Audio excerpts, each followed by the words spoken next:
Aleluia. Aleluia. A nossa aliança com Deus é até a morte. E vai para além da morte. É por isso que Jesus, ele tem promessas que só se cumprirão depois da morte. E uma das coisas que ele diz para você é: eu estou convosco. Por isso, permaneça fiel até o fim. Amém? Você pode se assentar. Eu gostaria que você abrisse a palavra no Evangelho de Jesus Cristo, capítulo 18. Nós iremos ler dos versículos 15 ao 18. E depois vamos pular do 25 ao 27. Evangelho segundo escreveu João, Evangelho de Jesus, segundo escreveu João, capítulo 18, versículos de 15 a 18 e de 25 a 27. Você achou o texto, amém? Evangelho segundo escreveu João, capítulo 18, versículos de 15 a 18. Evangelho de João, capítulo 15, capítulo 18, de 15 a 18, e depois você pula de 25 a 27. Capítulo 18, de 15 a 18, e depois de 25 a 27. Se você achou, diga amém.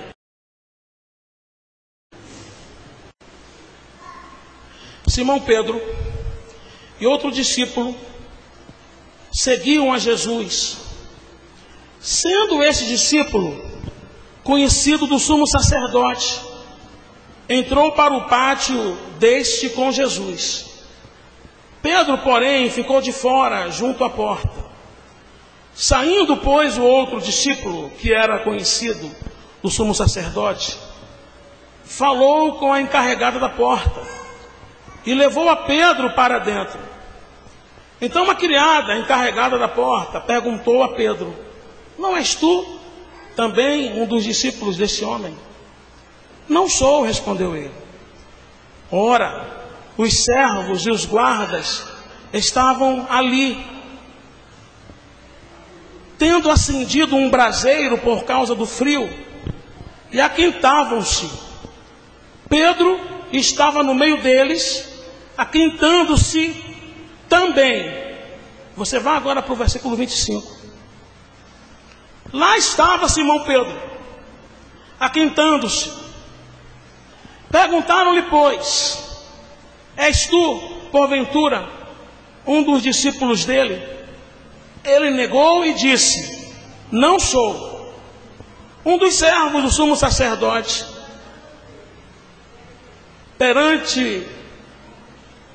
presente daquele a quem Pedro tinha, parente daquele a quem Pedro tinha decepado a orelha, perguntou: não te vi eu no jardim com ele? E de novo Pedro o negou, e no mesmo instante o galo cantou. E que Deus aplique a sua palavra ao nosso coração. Eu quero, nessa noite, meditar com você sobre as causas que levaram Pedro a fracassar, como ele fracassou nessa noite em que esse texto relata essa experiência. E eu tenho entendido que todos nós que aqui estamos, nós somos suscetíveis a errarmos, e não só somos suscetíveis a errarmos, nós somos suscetíveis também a fracassarmos. Eu me lembro da história de um executivo que estava começando em uma empresa e iria substituir um executivo que estava se aposentando daquela empresa.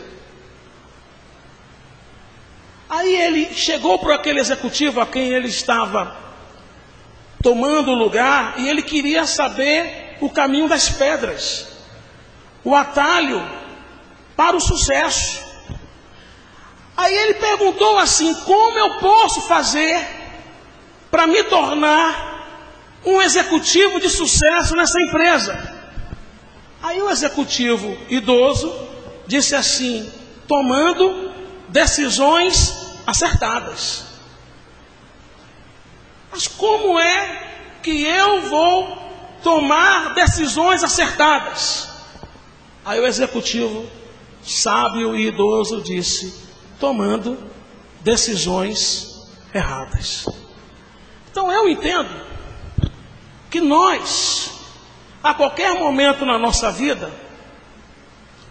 iremos fracassar por decisões erradas, por posturas erradas, por escolhas erradas, por princípios errados.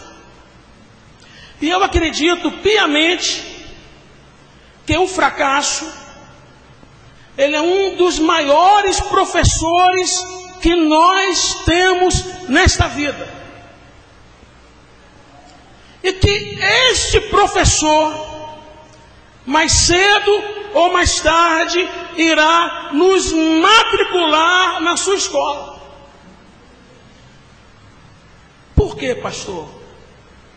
Para que aprendamos as duras penas, algumas coisas que não queremos aprender através de um conselho, através de uma orientação, através do que estamos percebendo em outras pessoas.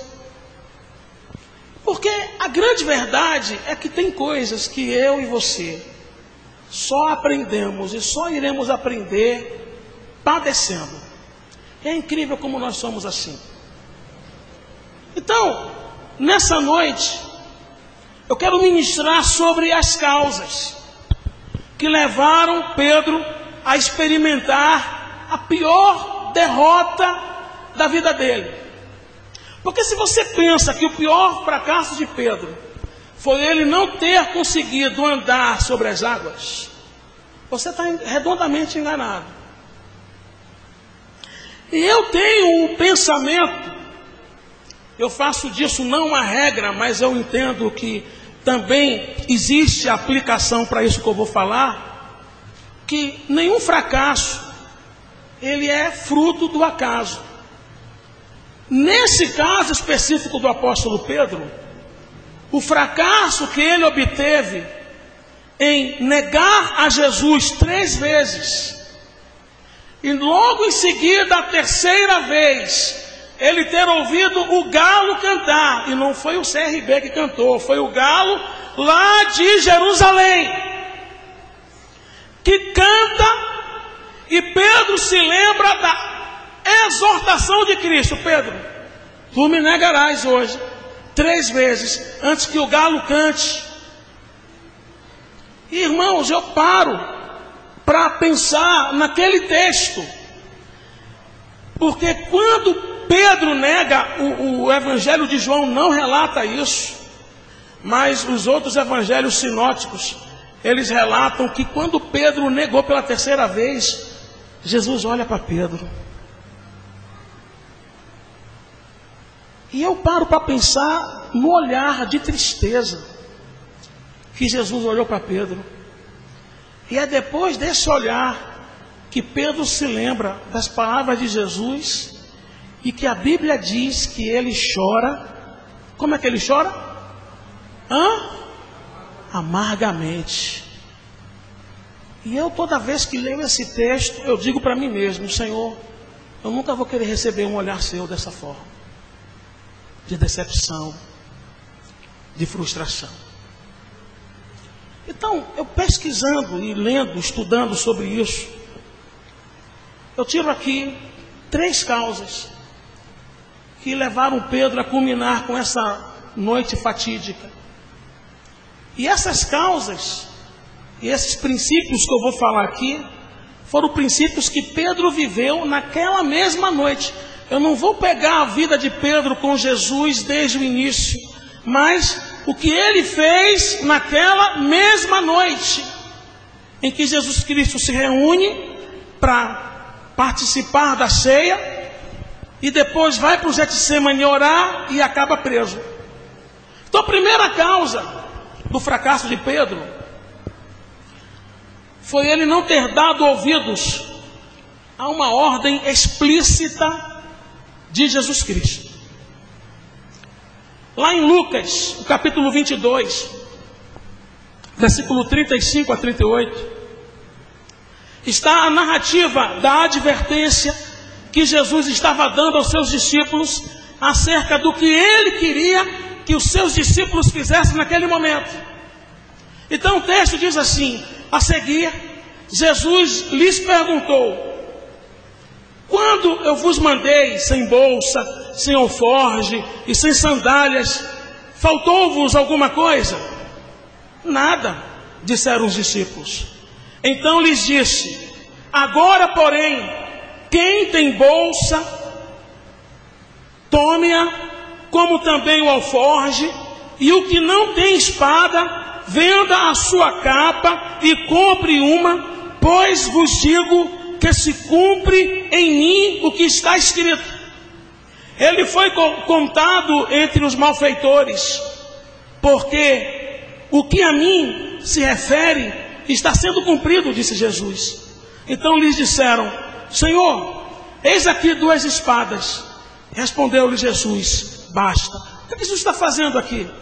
Jesus está comparando aqui 2 momentos. Primeiro, ele está comparando o momento em que ele envia os discípulos com a missão de evangelizar. E ele diz naquele dia o seguinte: olha, não leve bolsa, não leve alforge, porque você vai ter provisão na sua missão de evangelizar. Na casa que você for recebido, entre e coma do que ali tiver. E quando Jesus Cristo está conversando com eles nessa noite, pergunta: vocês foram sem bolsa e sem alforge, faltou alguma coisa para vocês? Não, Deus nos supriu, Senhor. Mas agora, o que Jesus está declarando é uma outra coisa. Jesus sabe que ele está prestes a ser preso e a ser morto. O traidor Judas já tinha saído daquele ambiente de comunhão e já tinha ido negociar a venda de Jesus para os sacerdotes. E qual é a ordem explícita de Jesus? Vocês não podem me seguir.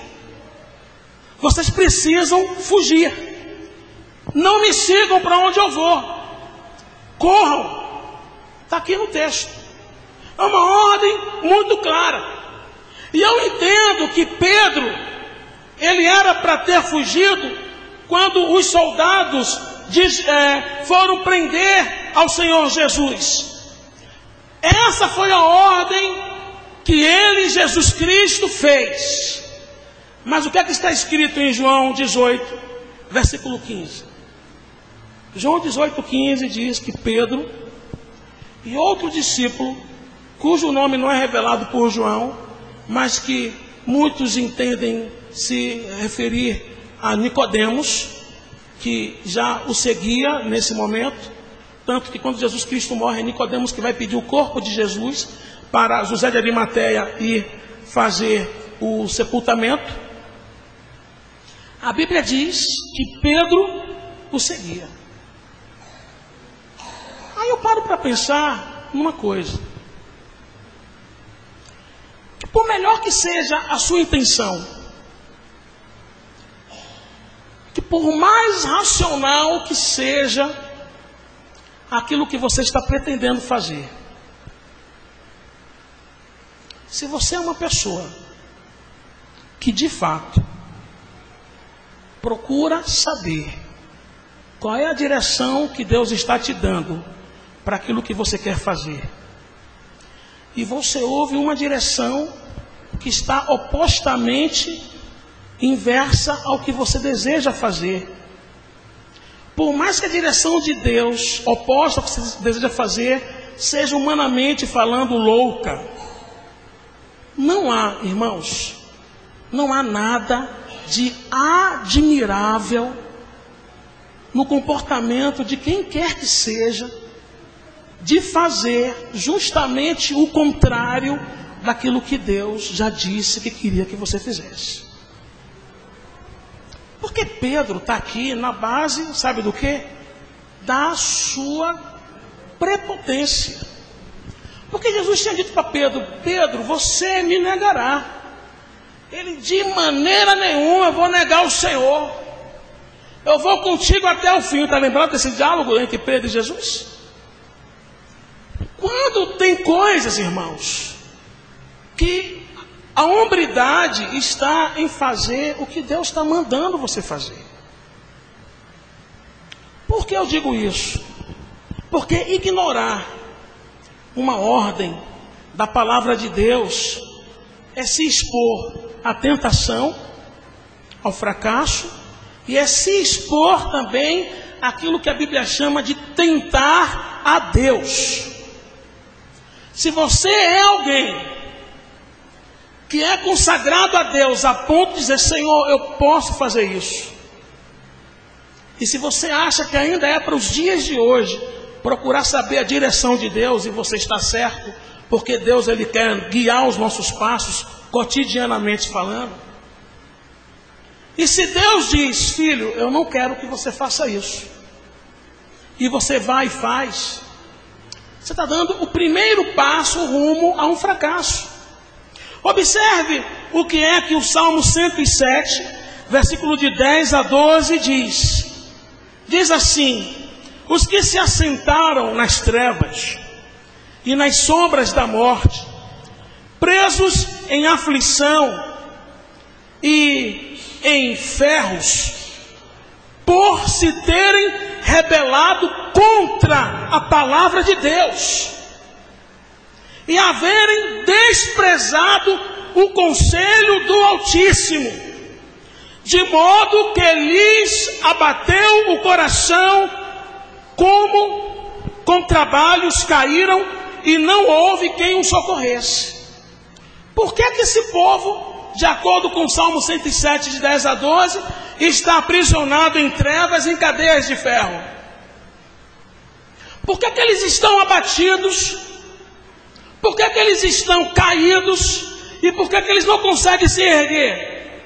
A Bíblia diz aqui de uma forma clara que eles estão se assentando nas trevas e na sombra da morte porque eles se rebelaram contra a palavra de Deus, e porque eles se colocaram contra o conselho do Altíssimo. O que é o conselho do Altíssimo? Nesse contexto nosso aqui, é a direção que Deus dá, é a ordem que Deus determina. Então, se você acha que você sabe mais do que Deus, e que você acha que Deus vai estar enganado em te falar alguma coisa, o primeiro passo seu para o fracasso, e que foi o primeiro passo de Pedro naquela noite, é não dar ouvidos ao conselho de Deus, é não dar ouvidos à direção de Deus, é fazer totalmente o contrário daquilo que Deus mandou fazer. Eu tenho compreendido e entendido que saber a direção de Deus e a ordem de Deus específica para a nossa vida é o solo firme que mantém os nossos pés em terreno fértil e firme. E eu associo isso à confissão de Pedro, do próprio Pedro aqui, que de repente, quando Jesus pergunta para os discípulos: quem dizem os homens que eu sou? E os discípulos respondem: Senhor, uns dizem que tu és Elias, outros dizem que tu és Jeremias, outros dizem que tu és João Batista, ou outros até afirmam que tu és um dos profetas. Sim, tudo bem, eles dizem isso sobre mim, mas vocês, o que dizem que eu sou? Vocês que andam comigo, que me conhecem, quem eu sou para vocês? A opinião deles está errada, porque eles não andam comigo. Mas vocês, quem eu sou para vocês? Aí Pedro se levanta: tu és o Cristo, o Filho do Deus vivo. Aí Jesus olha para ele e diz assim: dissestes bem, Simão, filho de Barjonas.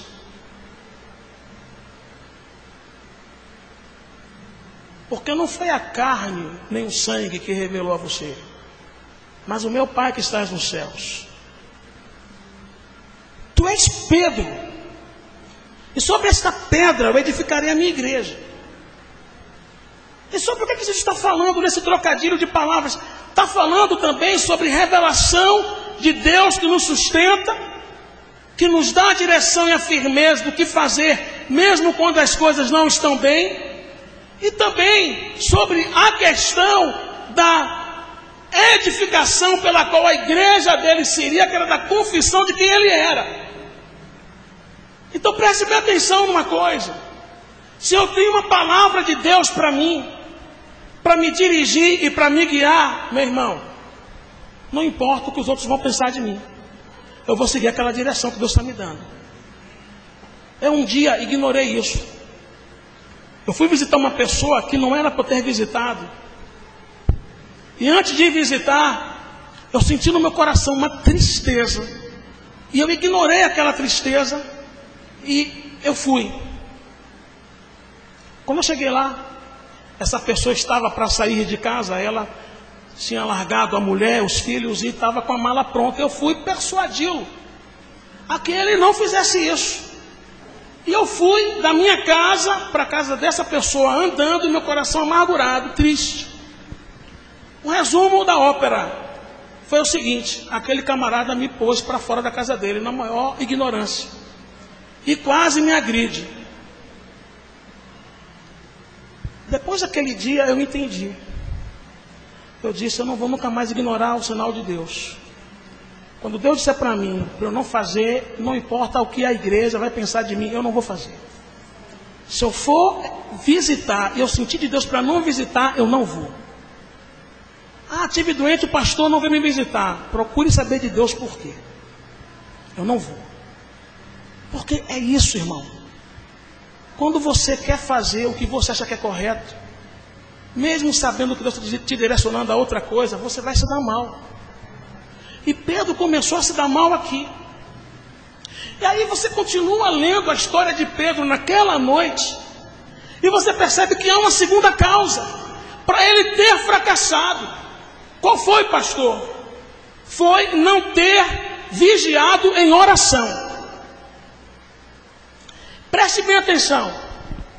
Jesus diz isso para eles aqui, que nós acabamos de ler, sobre: pega a bolsa, se não tiver espada, venda a capa, compra a espada. Não é que Jesus queria que ele usasse uma espada, mas Jesus, obviamente, queria que eles entendessem que aquele momento estaria no momento de uma batalha, e que a estratégia era: fujam.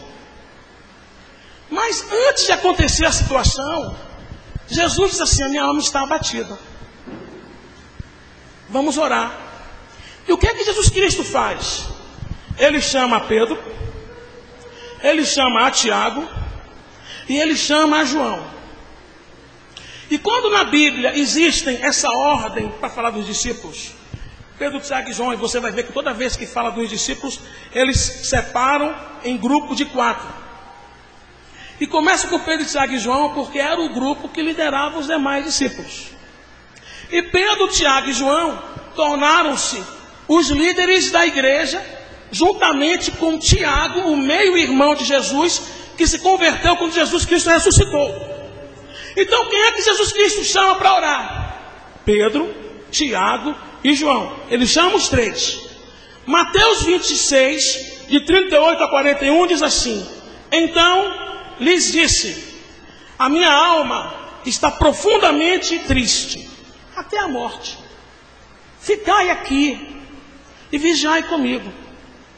Adiantando-se um pouco, prostrou-se sobre o seu rosto, orando e dizendo: meu Pai, se possível, passe de mim este cálice. Todavia, não seja como eu quero, mas como tu queres. Olha o que aqui o relato de Mateus diz.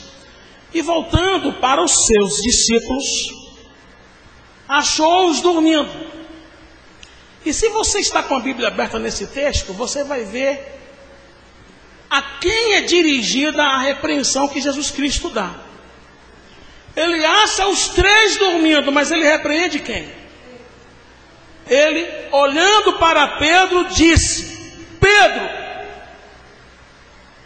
então nenhum momento, nenhuma hora, Pedro, você pode vigiar comigo? Os 3 dormiram, mas ele chama a atenção de Pedro. Ele diz: vigiai e orai, Pedro, para que não entreis em tentação, porque o espírito na verdade está pronto, mas a carne é fraca. E aí é o seguinte: por que é que ele chama a atenção de Pedro? Por que Jesus censura Pedro se os três estão dormindo? Por que não diz assim: Pedro, Tiago e João? Mas diz: Pedro, você não pode sequer vigiar comigo um momento, um instante? E eu entendo que Jesus, ele censura a Pedro, porque se tinha um discípulo naquela noite, e talvez Jesus está censurando você aqui, através dessa palavra, porque se tinha um discípulo naquela noite, que tinha motivos de sobra para orar, naquele dia era Pedro, porque aquele seria o dia mau de Pedro.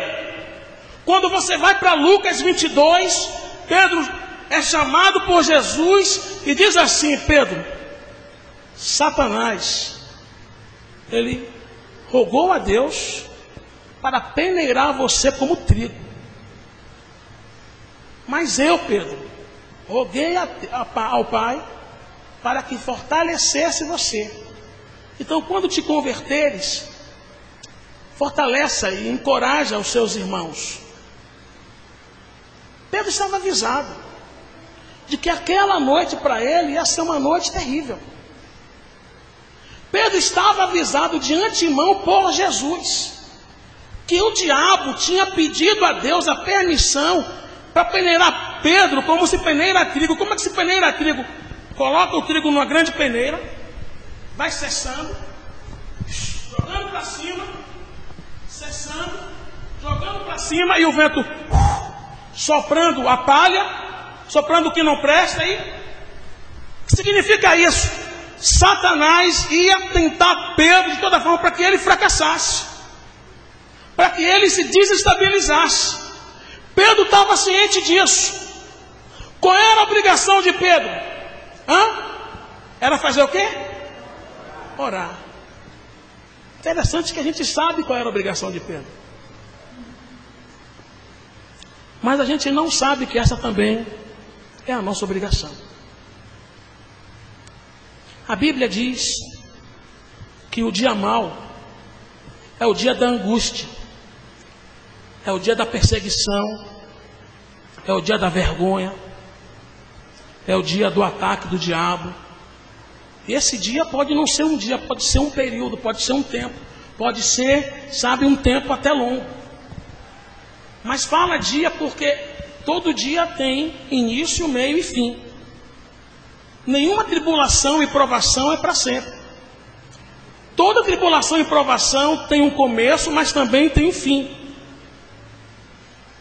Mas a orientação clara do Senhor na palavra, de como nós devemos nos portar nesse dia mau, se encontra em Efésios 6,13.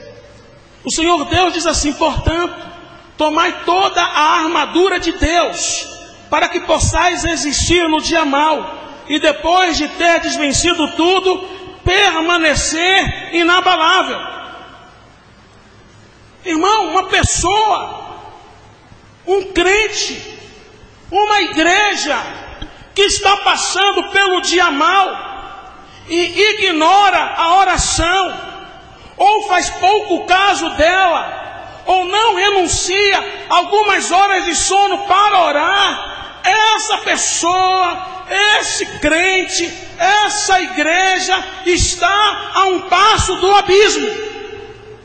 E eu acredito piamente que Jesus, Ele está colocando essa palavra nessa noite aqui, não só para exortar, mas talvez para censurar a muitos que estão deixando de vigiar em oração e vão dormir como se nada estivesse acontecendo. E dorme o sono não do descanso em Deus, porque descansar em Deus é não se deixar abater em meio às crises, mas descansar em Deus também é se refugiar nele em oração. E tem gente que está passando pelo pior momento na sua vida. Eu estou dizendo que tem gente, eu não estou dando um indireto, estou dizendo que tem gente no sentido específico. de que há pessoas que passam pelos piores momentos na sua vida, e o que é que fazem? Ignoram a oração. Primeira coisa que fazem, deixa de vir para a igreja. Deixa de vir para a igreja. Como que se ficar em casa fosse resolver alguma coisa. E ignora o que está escrito em Tiago 5. Versículo de 12 em diante. Quando nessa sessão de Tiago 5, a partir do versículo 12, o apóstolo Tiago, meio-irmão de Jesus, filho de Maria com José, diz assim: está alguém entre vós contente? O que é que faça? Cante louvores. Está entre vós alguém doente? O que é que ele manda fazer? Faça oração. Está alguém entre vós sofrendo? Qualquer tipo de sofrimento, não só doença, mas sofrendo no que diz respeito às tribulações, às dificuldades, às circunstâncias. O que é que ele diz? Está alguém entre vós sofrendo? Fica em casa, liga a televisão, assista a Fazenda, assista os reality show da vida, procure, sabe, no pay-per-view aí da Sky, da NET, da JET, os melhores filmes. Não é assim que está na Bíblia? Ou então assista a novela das 8. Então assista ao jogo de futebol do seu time. Está alguém entre vós sofrendo? Fique em casa, bote a perna para o ar e comece: oh meu Deus, por que Senhor? Por que Senhor? Não, irmão. Está alguém entre vós sofrendo? Faça oração. Irmão, é a oração que vai permitir com que eu me encha de Deus. Porque tem momentos na nossa vida que só o ser cheio de Deus é quem pode nos curar, nos sarar e nos dar graça e nos dar força, não para nos livrar da tribulação, mas para nos fazer estarmos de pé em meio às tribulações. O que acontece na prática? Acontece na prática que nós ignoramos isso. E Pedro ignorou. É por isso que Jesus chega para Pedro e diz assim: Pedro, você, Pedro, não pode vigiar comigo uma só hora, um só instante, Pedro. Logo você, Pedro, que eu disse horas atrás que o diabo pediu para peneirar você. Pedro, até você, Pedro. E talvez Jesus nessa noite esteja trocando o nome do sujeito e dizendo: fulano, até você. Eu tenho dito para você, você tem passado por lutas e você não consegue orar um minuto sequer comigo. Você não consegue vigiar comigo. Como é que você quer vencer, irmão? Como é que você quer ter força? Se você não ora, eu não estou dizendo orar para que Deus te livre, orar para que Deus te sustente. Porque a oração é o estar recostado nos ombros do Pai e sendo amamentado por Ele. Eu falei aqui na mensagem de intimidade com Deus, que a palavra que Jesus usa em Mateus 6, quando diz: entra no teu quarto e orarás ao teu Pai. Essa palavra Pai que ele usa é Pá, que no hebraico, que no aramaico chama-se Abba, e que traduzindo é Pá. E quem é que diz essa palavra? É a criança judia, que ainda está sendo desmamada pela mãe, e que desmamada pela mãe, no seio da mãe, pode fazer assim no colo da mãe e descansar. Mas essa criança que não conhece o papai, não conhece a palavra mamãe, mas sabe de fato que ali é a Ima, a mãe dela é Ima e o pai dela é Pá, essa criança sabe que quando está recostada ao peito da mãe, ela pode sossegar. Sabe por quê?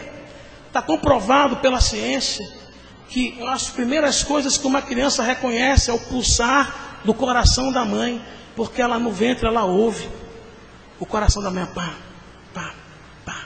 E quando a mãe, ela está chorando, a mãe coloca ela aqui, faz assim, acabou. Por quê? Foi porque a mãe fez isso? Não, porque ela está aqui se sentindo segura. E tem momentos na nossa vida que nós temos que ir para os seios do nosso Pai, que tem coração de imã. Você está compreendendo o que eu estou dizendo? E Pedro justamente ignora. E Pedro se encontra, nesse caso aqui, e talvez muito de nós, naquela admoestação feita pelo apóstolo Paulo, quando ele diz aos Efésios, capítulo 5, versículo 14, o seguinte: pelo que diz, desperta tu que dormes, levanta-te dentre os mortos, e Cristo te esclarecerá. E o que é que Jesus está dizendo para você nessa noite? Desperte, meu irmão. Desperte. Você está dormindo. Você está dormindo quando não era para você dormir. E Jesus está dizendo para você: se levante em oração. Está passando por luta, o que fazer? Vá para o joelho orar. Ah, pastor, eu liguei para o senhor, você não pode me atender. Não importa, você não pode atender. Deus pode te atender a qualquer momento. Vá para o teu quarto e ore a Deus e se encha dele. Amém, igreja? Amém, queridos? Terceira causa e última, e com ela eu encerro essa palavra. É que Pedro, naquela noite, ele lutou contra as trevas com armas carnais.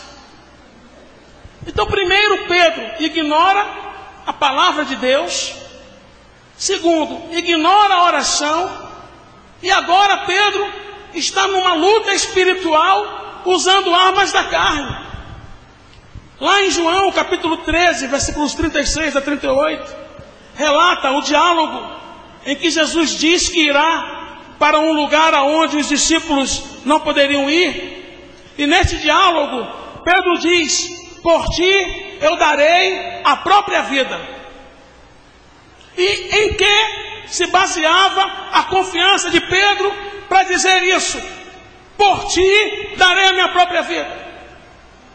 Eu paro para entender que essa confiança aqui se baseava na confiança dele como pescador. Eu assisto um programa no Discovery chamado Pesca Maravilhosa. Se você assistir esse programa, você vai ver como é arriscado a vida de um pescador. Que esse pessoal que faz da pesca seu meio de vida, uma coisa eu digo para você: eles podem ser analfabetos, podem não saber ler e escrever, mas eles são cabra macho. Eles enfrentam tempestades, eles enfrentam ondas poderosíssimas. Assista esse programa se você tem um Discovery, e você veja assim, Pesca Maravilhosa, e assista. Esse programa fala sobre pessoas que pescam, como é que se diz? Lagosta. E as ondas que eles encaram para no meio do mar conseguir pegar toneladas de lagostas. Irmãos, e tem hora que eles estão ali lutando só pela sobrevivência. Pessoas assim têm coragem de encarar qualquer coisa. Eles não tem medo não. No mar não tem a luz, a não ser a luz natural da lua, mas quando está nublado fica tudo escuro. E os camaradas estão lá. E eu entendo Pedro com confiança nessa coragem dele de pescador. Por ti eu darei minha própria vida. Eu sou cabra macho, sim senhor. E não vou fugir não, senhor. Você está pensando que eu sou quem? Eu sou Pedro, rapaz. Eu já entrei, já enfrentei um monte de onda. Eu vou ficar comendo um soldadinho desse aí? Só que é o seguinte: não vá na tua força, não vá na tua capacidade, quando a luta sair da dimensão do natural para o espiritual. Porque se você for, você se quebra. Se você é um camarada que vai fazer na força da sua carne, você vai se quebrar, você vai se dar mal. Porque ninguém, e olha o que eu estou dizendo, esse ninguém começa por mim. Sou pastor dessa igreja. Começa por mim, passa pela minha esposa, pega os músicos aqui na frente e vai até os introdutores lá atrás. Ninguém, irmãos, está autorizado a fazer algo para Deus na força da carne. com base no eu sei, eu posso, eu consigo. Se você tem como base isso, está passando pela sua luta com base no eu sou um cabra macho, vou encarar porque eu posso, tu vai se quebrar. Porque você não pode vencer. Você pode até começar bem, porém mais cedo ou mais tarde você irá sucumbir. Você não resistirá às pressões, às traições, às decepções, aos desgastes, aos desafios, porque a carne, ela não tem autorização para realizar nada para Deus. Trabalhar, sabe, na carne, ou fazer algo para Deus na carne, é semelhante a oferecer para Deus sacrifícios de touros e de bodes, e Deus não quer. Deus não deseja, Deus não aceita. E ninguém vencerá essa luta que Pedro teve, e que a nossa luta se assemelha, porque às vezes nós estamos no dia mau. Ninguém vencerá usando as armas da carne. 2 Coríntios capítulo 4, capítulo 10, versículo 4 diz: porque as armas da nossa luta não são carnais, e sim poderosas em Deus para destruir fortalezas. E o que isso faz a Pedro? Quando Pedro usa as armas da carne, o que é que faz a Pedro o ter ignorado a voz de Deus? O que é que faz a Pedro o ter ignorado a oração? E o que é que faz a Pedro usar as armas carnais para as batalhas espirituais que ele estava enfrentando? O faz fracassar. O faz, primeiro, se assentar como aqueles que estavam matando Jesus. Se assentar para se aquentar com eles. Porque toda vez que você quebra princípios, você se junta, porque não deveria se juntar.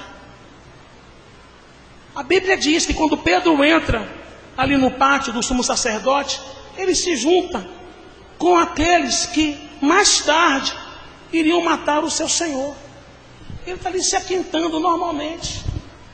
Aí chega alguém e pergunta: tu és um deles, né? Eu não sou não, que nada, sou nada. Depois chega um outro: você não é um deles, você é Galileu. Mas ele está ali já misturado, ele já está totalmente distante. Ele vai dizer que ele é? Não, ele já negou aqui dentro. Não, de jeito nenhum, você está enganado, eu pareço, mas não sou. E tem um evangelho que termina dizendo que Pedro é perguntado por uma criada, dizendo assim: você é discípulo daquele homem que está ali, não é? A Bíblia diz que ele pragueja. O que é praguejar? Ele dá palavrão, ele xinga. Eu sou discípulo daquele cara, nada, você assim, que nada, rapaz. Quando ele faz isso, o galo canta. O Espírito traz ao coração dele as palavras que Jesus Cristo disse horas antes. Ele olha, quando ele olha, quem é que está lá na ponta olhando para ele? Preso, Jesus Cristo. Olha para Pedro. E Pedro chora. Por quê? Por que você tem fracassado, irmão? Na sua vida espiritual, por que tem fracassado? Por que você não consegue deslanchar? Por quê? Deve ter uma causa. Não é possível. E você precisa se refazer com Deus. Deve ter alguma coisa que você está ignorando. E Pedro foge, corre, fracassado, derrotado. E talvez você está aqui, mas tem fugido também. E você está fracassado e derrotado com a sua vida com Deus. Mas sabe o que é mais importante saber? É que Jesus, ele restaura o homem que fracassou. Quando ele ressuscita, ele manda o anjo dizer aos discípulos que iria se encontrar com eles lá no mar da Galileia. E Pedro, Jesus, aí o anjo diz assim: diga aos discípulos e a Pedro. Por quê? Porque Jesus não desistiu dele. Que ele vai estar para além do mar lá da Galileia, esperando eles lá. Conforme ele tinha dito antes de morrer. Aí é ali que assentado com Pedro, Jesus faz uma fogueira e está ali assando peixes. E Jesus se assenta com os discípulos. E quando eles estão comendo, Jesus pergunta para Pedro: Pedro, você me ama, Pedro? Te amo, Senhor. O que é que ele faz? Apacente as minhas ovelhas. Perguntou a Jesus segunda vez: Pedro, tu me amas? Senhor, tu sabes que eu te amo. Então apacente as minhas ovelhas, Pedro. Terceira vez pergunta a Jesus: Pedro, você me ama mais do que a esses? Mais do que a sua profissão? Porque Pedro já tinha voltado a ser pescador. Ele estava voltando a praticar a profissão dele de antes. Você me ama mais do que a sua profissão, mais do que seus amigos, mais do que a sua vida, Pedro? Aí a Bíblia diz: entristeceu-se Pedro por ter perguntado a Jesus terceira vez se ele o amava, e ele disse: Senhor, tu sabes todas as coisas. Então apacente as minhas ovelhas, Pedro. E aí você vai ver Pedro, depois do fracasso, em Atos 2, sendo cheio de Deus. Eu só vou relatar o que está em Atos, os capítulos que falam sobre Pedro. Atos 2, ele restaurado e cheio do Espírito Santo, pregando para milhares de pessoas que aceitam Jesus. Em Atos 4, Pedro, cheio do Espírito Santo, está perante o Sinédrio e decide obedecer a Deus, a dar ouvido às ameaças dos fariseus.